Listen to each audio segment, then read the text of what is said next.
इस वीडियो में हम डिस्कस करेंगे चैप्टर 4 थर्मोडायनेमिक्स का, यूनिस एंजल की बुक का।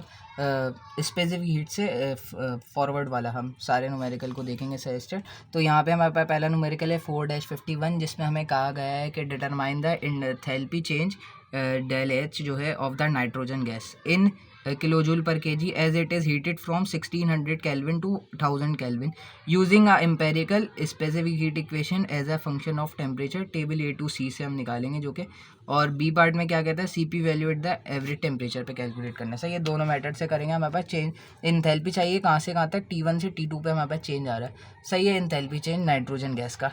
तो स्पेसिफिक हीट हम देखें अगर फंक्शन ऑफ टी। सही है, पहले पार्ट में हमें ये बोला है, बी पार्ट में हमें बोला है कि सी पी से करना है स्पेसिफिक हीट एवरेज से।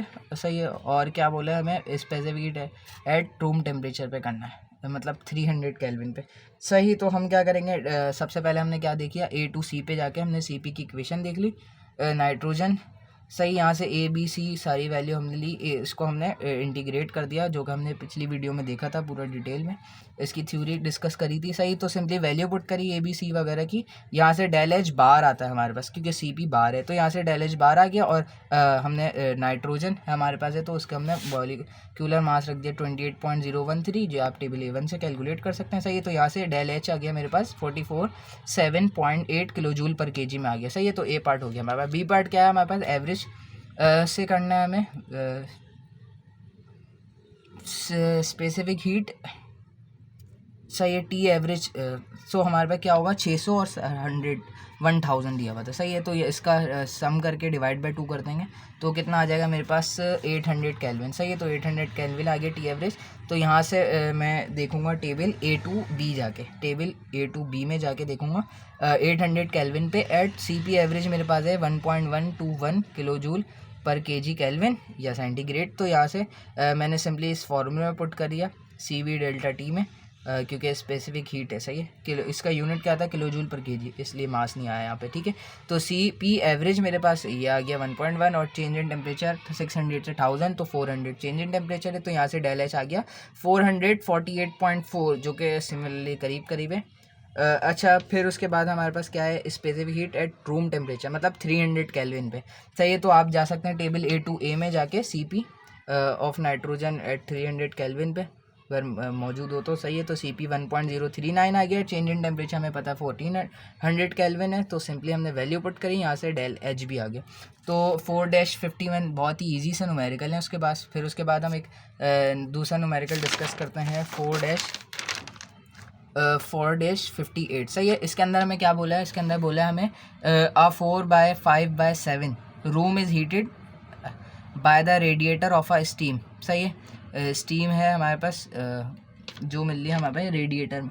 सही है, the steam radiator transfer heat, steam radiator जो है हीट ट्रांसफ़र करता है at a rate of 10,000 kilo joule per hour. सही है, ये जो हीट ट्रांसफ़र करता है रेडिएटर। सही है, and 100 watt fan is use to distribute the warm air in the room. ये जो फ़ैन लगा हुआ है ये इस हीट को डिस्ट्रीब्यूट कर रहा है पूरे रूम के अंदर। अच्छा, इस फ़ैन की जो हमारे पास पावर दी गई है वो 100 वाट दी गई है। अच्छा, फिर उसके बाद क्या कह रहे हैं, the rate of heat loss from the room is estimated to be, जो हीट लॉस हो रहा है यहाँ से रूम से वो कितना हो रहा है 5000 किलो जूल पर आवर हो रहा है। उसके बाद क्या बोला है हमसे, if the initial temperature of the room 10 degree centigrade initial है, determine how long it will take, कितना टाइम लेगा कि उसका टेम्परेचर 20 डिग्री पहुंच जाए या 10 डिग्री राइज हो जाए। सिंपली एक ही बात, assume constant heat at room temperature, मतलब 300 केल्विन पे यूज़ करें। तो यहाँ से हमें देख ले वॉल्यूम हमें गिवन दिया 457 और ये हो गया हमारे पास 140 मीटर क्यूब में। सही, क्यू इन मुझे दिया हुआ है वो जो रेडिएटर से आ रहा है। सही है, वो 1000 किलो जूल पर आवर में। वर्क इन जो फ़ैन का है वो 1000 वाट है, और क्यू आउट जो रूम से बाहर हीट रिजेक्ट हो रही है तो वो कितनी है हमारे पास 5000 किलो जूल पर आवर में। इनिशियल टेम्परेचर 10 डिग्री है, फाइनल टेम्परेचर 20 डिग्री है, कितना टाइम लेगा कि वो 10 डिग्री राइज हो जाए। सही, एनर्जी बैलेंस सिंपली हमने लगा दिया। अच्छा, जो हमारे पास एनर्जी इन है वो क्या है क्यू इन से हो रही है और डब्ल्यू इन से हो रही है। तो और हमारे पास एनर्जी आउट क्या है हमारे पास, सिंपली जो हमारे पास रूम से जो वेस्ट हीट जा रही है। सही है, जो कि 5000 किलो जूल पर आ रहा है। सही है, इसकी वजह से क्या हो रहा है इंटरनल एनर्जी बढ़ रही है रूम की, जिसको हमने पता है कि m c v average delta t होता है। सही, ये डॉट क्वान्टिटी इसलिए डेल्टा आया है। जो कि हमें टाइम ही कैलकुलेट करना है। अच्छा, मास हमें नहीं पता यहाँ पे, मास तो मास किससे निकल सकता है, P V is equal to M R T से निकलेगा। सही है, P V equal to M R T, mass को मैंने अलग कर दिया, P V upon R T one हो गया। वॉल्यूम हमें पता है क्या है, पी हमें इनिशियल, पी हमें कितना गिवन दिया है 100, रूम टेम्परेचर नहीं अगर गिवन दिया तो सही 100 हमें गिवन नहीं दिया, हमने खाली एटमॉस्फेयर से कर लिया। अच्छा, गिवन नहीं दिया हो तो हम एज्यूम भी कर सकते हैं, कोई इतना इशू नहीं है। तो प्रेशर कितना 100 किलो पास्कल हो गया हमारे पास। वैल्यू जो है ईजी हो जाती है 100 पे निकालना, वरना बहुत से लोग 101.325 किलो पास्कल पे भी करते हैं। अजम्पशन है, मतलब ये हमें नहीं गिवन तो मास निकालने के लिए ये कर सकते हैं। सही है, वॉल्यूम मेरे पास ये आ गया था 140 मीटर क्यूब। टेम्परेचर कितना गिवन दिया था इनिशियली 10 डिग्री, तो 283 केल्विन में हो गया। आर हमने A1 से कैलकुलेट कर दिया 0.287। सिंपली यहाँ से मास आ गया, वैल्यू पुट करी सिंपली इसमें 172.4 kg। जो रूम के अंदर मास एक गैस का वो कितना है, जो एयर है सॉरी, तो वो है 172.4 kg। सही है, इतना हमारे पास मास है उस एयर का। सही है। अच्छा, अब हमें चाहिए क्यू इन, तो क्यू इन किसके बराबर है, हमारे पास कितना गिवन दिया है Q in 1000 kilo joule per hour में। आवर में दिए तो मुझे सेकंड में जाने के लिए क्या करना होगा, 3600 से डिवाइड करना होगा। तो और क्यू आउट भी मुझे आर में दिया हुआ है, तो इसलिए इसको भी मैंने 3600 से डिवाइड कर दिया। और वर्क इन मुझे किलो वॉट में दिया हुआ है, तो मैं इसको वॉट में करा, इन किलो वॉट में दिया हुआ है, मैंने इसको किलो वॉट क्या करा है, सिंपली इसको एज इट इज पुट करना है। मैंने आगे सॉल्व करा नहीं करा। अच्छा, इस इक्वेशन को मैंने क्या करा, यहाँ पे Q in plus W in minus Q out है। सही है, इसको मैंने डेल यू के नीचे डिवाइड में भेज दिया, मतलब m c v average divide में टी आ गया। सही है, इस इक्वेशन को मैंने ऐसे सॉल्व किया। अच्छा, मास मेरे पास कितना निकला 172.4 kg निकला, मैंने मास लिख दिया। सी वी मैंने निकाल लिया, रूम टेम्परेचर है जो कि हमने पिछले क्वेश्चन में भी निकाला था 0.718।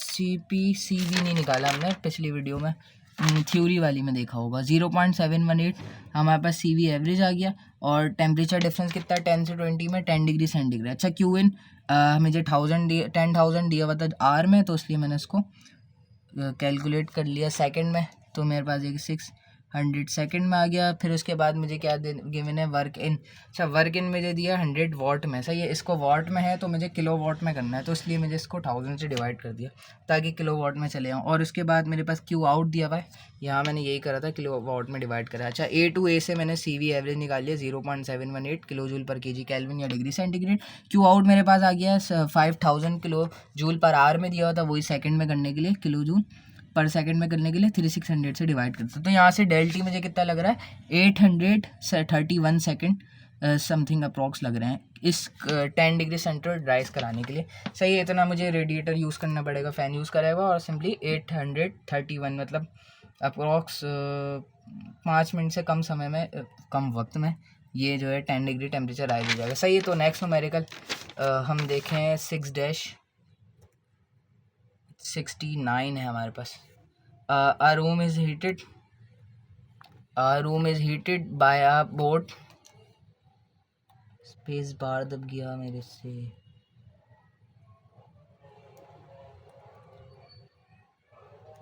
A room is heated by a baseboard resistant heater when the heat loss from a room on a winter day. सही है, अमाउंट टू 6500 किलो जूल। सही है, इतनी अमाउंट जो है लूज करता है रूम। सही है, the air temperature in the room remains constant even through the heater operates continuously. Room temperature हमारे पास कांस्टेंट है, हमें करना है। सही है, डिटरमाइन करना है power rating of the heat in kilowatt. अच्छा, ये हीट इतनी लूज़ हो रही है 6500, तो मुझे इसको बैलेंस करना है कि मेरे पास ये वर्क जो ये बेस बोर्ड रेजिस्टेंस हीटर जो है इसकी जो है मुझे पावर मालूम करनी है, जिसको डब्ल्यू से डिनोट करा हुआ है सिंपली। सही है, तो सिंपली मुझे क्या दिया है, क्यू आउट दिया हुआ है जो सिस्टम का रूम से बाहर जा रहा है, तो किलो जूल पर आवर में दिया हुआ है। अच्छा, वर्क इन मेरे पास इसी का होगा ब्रेड बोर्ड का, और क्यू आउट मेरे पास आधा होगा, ये एनर्जी बैलेंस है। क्यू इन मतलब वर्क इन, ये जो मैं इलेक्ट्रिकल वर्क दे रहा हूँ उसको, और माइनस क्यू आउट वो जो रूम से हीट बाहर जा रही है। और चेंज इन टेम्परेचर कुछ नहीं आ रहा, क्यों? क्योंकि टेम्परेचर कांस्टेंट है, सही है। इसलिए टेम्परेचर कांस्टेंट तो क्या होगा, डेल यू भी कांस्टेंट हो जाएगा, सही है, क्योंकि T is a function of you is a function of T, सही। तो इसलिए ये ज़ीरो आ गया। अच्छा, तो ये डब्ल्यू ई बराबर होगा हमारे पास क्यू आउट के। मुझे क्यू आउट कितना दिया हुआ है, 6500, सही है। अच्छा, ये दिया हुआ है किलो जूल पर आर में, मुझे किस में करना है, सेकंड में, ताकि जूल पर सेकंड बराबर होता है वॉट के, ताकि जूल पर सेकंड में हो जाए आर से। तो आर से सेकंड में जाने के लिए मैंने क्या करा, 3600 से डिवाइड कराया इसको। तो मेरे पास जो ये बेस बोर्ड रेजिस्टेंस हीटर आ गया, इसकी पावर आ गई 1.805 किलोवाट। तो सिंपली ये बहुत ईजी न्यूमेरिकल था। उसके बाद अगर हम नेक्स्ट न्यूमेरिकल देखें, 4-71, a piston cylinder device contain 4 kg of argon at 250 kilo pascal and 35 degree centigrade पे आर्गन गैस है 4 किलो, उसका प्रेशर टेम्परेचर दिए हुए है during a quasi equilibrium process. Isothermal expansion process है हमारे पास, और 15 kilo joule of boundary work is done by the system and 3 kilo joule of paddle wheel work is done on the system. अच्छा, paddle work भी done करना है और 15 kilo joule बॉन्डी work भी डन हो रहा है ऑन द सिस्टम। अच्छा, बाउंड्री वर्क जो हो रहा है हमारे पास बाय द सिस्टम हो रहा है, मतलब पिस्टन मूव कर रहा है, और पैडल वर्क हम कर रहे हैं खुद on the system through close. तो इसमें फ़र्क है बहुत ज़्यादा, अभी मैं और क्लियर कर देता हूँ। Determine the heat transfer by this process, है। तो क्या है मेरे पास क्यू आउट। अच्छा, मैंने क्या बोला, 15 किलो जूल, मतलब मेरे पास ये पिस्टन सिलेंडर डिवाइस है, सही। पिस्टन बहुत ज़्यादा अजीब गरीब बना है, अज्यूम दिस इज सीधा, और ये पैडल व्हील मेरे पास है, द फैन वगैरह कोई भी पैडल व्हील, सही है। और क्या है हमारे पास, ये पिस्टन मूव कर रहा है। अच्छा, पिस्टन मूव कर रहा है मतलब इसके अंदर के जो मॉलिक्यूल है वो इसके पिस्टन को फोर्स करके इसको अपवर्ड मूव करा रहे हैं। तो क्या हो रहा है, ये पिस्टन के मॉलिक्यूल इस पर वर्क कर रहे हैं और इस पिस्टन को मूव करा रहे हैं। तो क्या हो रहा है, ये खुद वर्क कर रहे हैं, तो ये वर्क इसकी जो अंदर आर्गन गैस है उसकी एनर्जी खर्च हो रही है वर्क करने में, तो इसलिए ये वर्कआउट हुआ 15 किलो जूल। और ये पैडल वर्क में पैडल व्हील वर्क में इसको खुद दे रहा हूँ, तो इसलिए प्लस हो जाएगा, वर्क इन कर रहा हूँ तो 3 किलो जूल हो गया। सिंपली ये डिफरेंस है। टेम्परेचर हमारे पास आइसोथर्मल है तो 35 डिग्री सेंटीग्रेड रहेगा, और चेंज इन टेम्परेचर कुछ नहीं होगा, कांस्टेंट रहेगा। मास हमें बोल दिया आर्गन का, गैस का 4 kg, और प्रेशर कितना गिवन दिया 250। अच्छा, एनर्जी बैलेंस अगर लगा दें, Q in plus work in होगा, और वर्कआउट मेरे पास वही जो ये पिस्टन मूव हो रहा है, तो क्यू इन मेरे पास हो जाएगा वर्कआउट माइनस वर्क इन, जो 15 माइनस 3 हुआ। तो सिंपली मेरे पास जो हीट इसको देनी पड़ रही है वो कितनी देनी पड़ रही है, सिंपली 12 किलो जूल की।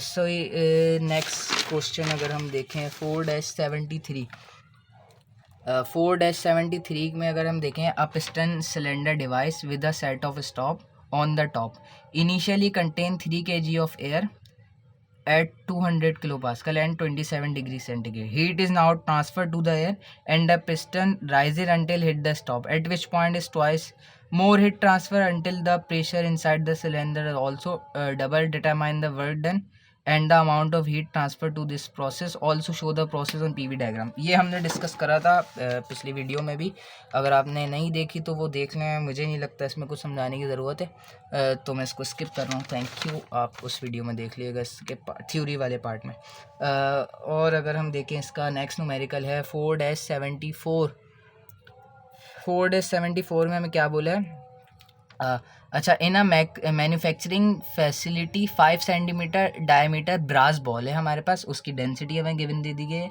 एंड सीपी मुझे गिवन दे दिया गया है। इनिशियली एट 120 डिग्री सेंटीग्रेड पर है, सही है, brass ball. And after quenching, अच्छा यहाँ पे था मैं, are quench in a water bath और 50 डिग्री सेंटीग्रेड, मतलब इसमें हो गए 50 डिग्री सेंटीग्रेड का जो पानी है उसमें जाके, for a period of 2 minute at a rate of 100 ball पर मिनट, मतलब हमें इसके अंदर बॉलें डालने हैं, कितने period of 2 minute at a rate of 100 ball डालने 2 मिनट्स में, सही है। इसको मैंने एक नई क्वांटिटी एन से डिनोट करके मेंशन कर दिया। अच्छा, मैं गिवन दिखाता हूँ आपको थोड़ी देर में। फिर उसके बाद क्या कह रहे हैं, if the temperature of the ball after quenching is 74 degree centigrade, फिर फाइनल टेम्परेचर उस बॉल का हो गया 74, क्यों क्या होगा, ये बॉल लूज़ करेगी अपनी हीट, और जो इसका वाटर बाथ है, उसका टेम्परेचर 50 डिग्री सेंटीग्रेड है, तो ये अपनी बॉल 120 से लूज़ करके इसका टेम्परेचर राइज करेंगे, तो 74 डिग्री हो गया। Determine the rate at which heat needs to be remove from the water in order to keep its temperature constant at 50 degree centigrade. ओहो, क्या बोला है, इस 50 डिग्री सेंटीग्रेड को कॉन्स्टेंट रखना है। Temperature of ball 74 degree centigrade पे कॉन्चिंग हो रहा है। तो हमें मालूम करना है वाटर का टेम्परेचर इस अच्छा किस रेट से हम इसके अंदर बॉल डालें कि जो है वाटर का टेम्परेचर हमारे पास वाटर का टेम्परेचर हमारे पास कांस्टेंट है। सही है। क्यू टोटल हमें मालूम करना है इसमें 4-74 को हम देखें। अच्छा, डायमीटर ऑफ बॉल हमें सबसे पहले दिया था, manufacturing facility 5 centimeter dia brass ball. सही है। और उसकी डेंसिटी में जो गिवन दी थी सीपी दे दी थी। अच्छा, ब्रास बॉल क्या है, सॉलिड है, सीपी सीवी कुछ नहीं होता, सिंपली सी होता है। सही। टेम्परेचर इनिशियल 120 डिग्री सेंटीग्रेड पे और आफ्टर कौन सा टेम्परेचर है जो बॉल का है वो 74 डिग्री होगा। अच्छा, ये एंड डॉट से मैंने बोल दिया बॉल की क्वांटिटी हमारे पास कि 100 बॉल जा रही हैं पर मिनट में। अच्छा, 100 बॉल हम क्विंच करा रहे हैं 1 मिनट के अंदर। अच्छा, q m c delta t होगा हमारे पास, क्योंकि सी भी कुछ नहीं होता। सही है। अच्छा, मास किसके बराबर होगा हमारे पास, रॉ इंटू वॉल्यूम के। तो यहाँ पे वॉल्यूम अगर मैं बॉल देखूँ, बॉल का वॉल्यूम क्या होगा, स्फीयर होगा, तो इसलिए उसका वॉल्यूम क्या हो जाएगा 4/3 पाई आर क्यूब। आर सिंपली मैं इससे निकाल लूँगा डायमीटर को 2 से डिवाइड करके। तो फिर सी मुझे पता है डेल टी, अगर मैं देखूँ इसकी हीट जो है वो कितनी है हमारे पास, सी डेल्टा टी 120 और 74, तो कितना डिफरेंस है मेरे पास, 46 डिग्री सेंटीग्रेड का डिफरेंस आ गया हमारे पास। रॉ भी मुझे पता है, वॉल्यूम मैंने लिख दिया, टेम्परेचर डेल्टा टी भी, और सी मुझे गिवन दिया। तो यहाँ से क्यू जो आ रहा है हीट ट्रांसफ़र एक बॉल का जो था, सही है, वो 9.8779 है। सही है। अच्छा, टोटल हीट ट्रांसफ़र कितना होगा, अगर मैं 100 बॉल पर मिनट में डाल रहा हूँ तो वो क्यू डॉट हो जाएगा। सही है। ये तो एक बॉल का है ना, मैंने यहाँ पे कोई जिक्र थोड़ी ना करा कि 100 बॉल डाल रहा हूँ कितनी बॉल, तो ये आया जो 1 बॉल की वजह से आया 9.8779। सही है। अब अगर मैं देखूँ टोटल हीट ट्रांसफ़र जो था, determine the rate at which heat needs to be remove from the water, कितना हीट कितनी रिमूव होनी चाहिए वाटर से कि उसका टेम्परेचर कितना रहे, 50 डिग्री सेंटीग्रेड पर ही रहे। क्या हो रहा था इसके अंदर, मैं बॉल क्विंच करा रहा था, 100 बॉल पर मिनट में करा रहा था। सही है। उसके बाद क्या हो रहा था, टेम्परेचर इस बॉल का 120 से कम होके कितने पे आ रहा था, 120 पे आ रहा था। सही है, 120 पे आ रहा था टेम्परेचर। सही।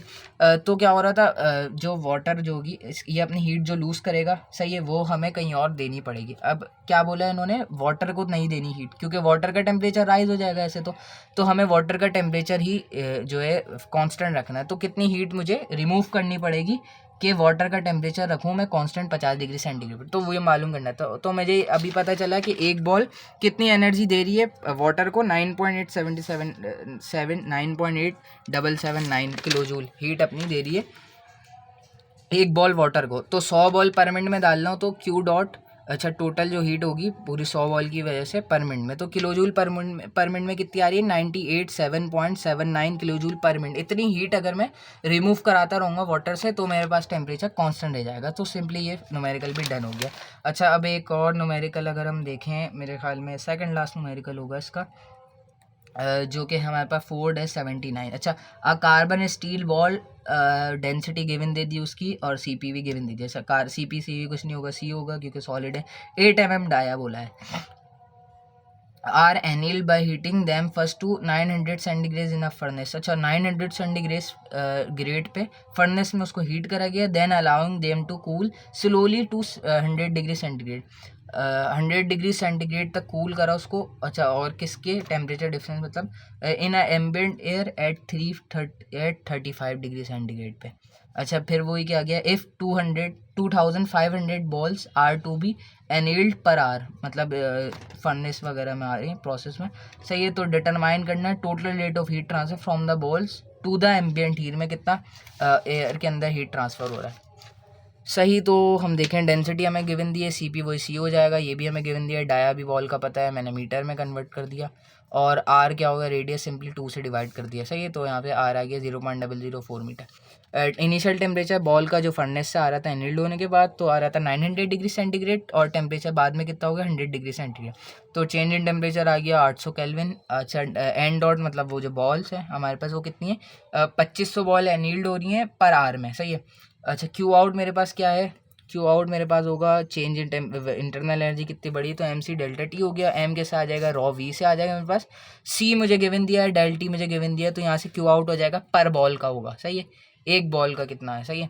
अच्छा क्यू टोटल अगर देखें तो मैं 2500 से मल्टीप्लाई करा दूंगा, सही है, पर आर में इतनी बॉल है, तो सिंपली मेरे पास क्यू टोटल आ गया किलो जूल पर आर में आ गया। और अगर मैं इसको सेकंड में करूँगा, क्योंकि जूल पर सेकंड वॉट के बराबर होगा, तो सेकंड में जाने के लिए मैंने इसको डिवाइड करा दिया 60 से, आर से सेकंड में जाने की, तो मेरे पास टोटल क्यू आ गया मेरे पास 542.4717 वॉट, किलो वॉट, सही है। अगर मैं इसको 3600 डिवाइड करा, देख लीजिएगा ये वॉट या किलो वाट, सही। तो और क्या लास्ट हमारे पास न्यूमेरिकल है 4-84 में हमें अगर देखें, अच्छा लॉन्ग सिलेंड्रिकल स्टील रॉड है हमारे पास, जिसकी डेंसिटी गिवन है, सी गिवन है वही।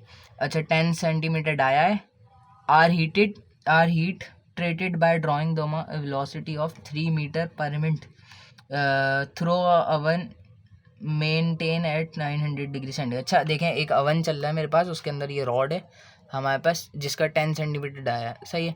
रॉड कितनी है, 3 मीटर रॉड 1 मिनट में हीट कर रहा हूँ मैं, सही है। जब हीट हो 1 मिनट में 3 मीटर रॉड हीट हो रही है, सही है, यही बोला है, 3 meter rod per minute through an oven में, और अवन का टेम्परेचर जो है वो कितना है 900 degree centigrade. If the rod enter the oven at, rod जो इनिशियली उसका टेम्परेचर कितना था 30 डिग्री सेंटीग्रेड, और and leave at a mean temperature, और जब रॉड उससे बाहर निकली अवन से, वो कितनी है 700 डिग्री सेंटीग्रेड।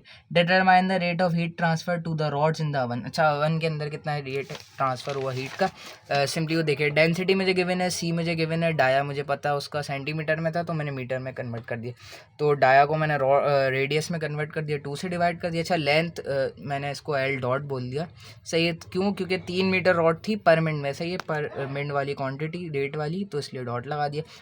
डेल्टा टी में तक चेंज इन टेम्परेचर दो था, डेल्टा टी क्या हो रहा था 900 से, sorry temperature 900, oven at rod थी 30 डिग्री सेंटीग्रेड पे, और टेम्परेचर बाद में जो हो रहा था उसका 100 हो रहा था, तो 30 से 70 जा रही है, तो इसका टेम्परेचर डिफरेंस मैंने लिख दिया 670 केल्विन। तो मेरे पास ये क्यू डॉट आपको पता है चेंज इन इंटरनल एनर्जी, तो मास को मैंने क्या कर दिया पीवी, और सी मेरे पास गिवन दिया है, डेल टी भी मेरे पास ये आ गया, सही है, रॉ गिवन है, वी मैंने लगा दिया, वॉल्यूम कितना होगा मेरे पास, अगर सिलेंडर की बात करूं, क्योंकि रॉड है हमारे पास, सिलेंडर है, तो पाई आर स्क्वायर, तो सर्किल हो गया, उसको मैं लेंथ से अगर कर दूं तो मेरे पास सिलेंडर का आ जाएगा, लेंथ मेरे पास डॉट में, सही है, तो इसलिए क्वांटिटी मेरे पास क्यू डॉट हो गई। तो सिंपली वैल्यू मैंने पुट करी, एल डॉट भी 3 मीटर, सही है, तो क्यू डॉट जो किलो मिनट में आ रहा है वो आ रहा है, क्योंकि ये 3 मीटर पर मिनट में था, इसलिए पर मिनट में आंसर आ रहा है, तो कितना आ रहा है 57,499.89 किलो जूल, इतनी एनर्जी दे रहा है पर मिनट में अवन रॉड को हीट करने के लिए, सही है। अगर मैं इसको किलो वॉट में करूँगा तो सिंपली मिनट से सेकंड में जाने के लिए डिवाइड बाय 60 करूँगा, सही। अच्छा यहाँ पे मैं क्या कह रहा था किलो जूल पर आर में, तो आर से मैं गया सेकंड में, तो मैंने क्या करा 3600 से डिवाइड कराया, तो वह सेकंड में गया, या जूल पर सेकंड जो कि बराबर होता वॉट के, सही है, तो मैंने पहले 60 बोला था, sorry. So that's all for this video, thank you. अगर आपको कोई क्वेश्चन है तो आप कमेंट सेक्शन में पूछ सकते हो।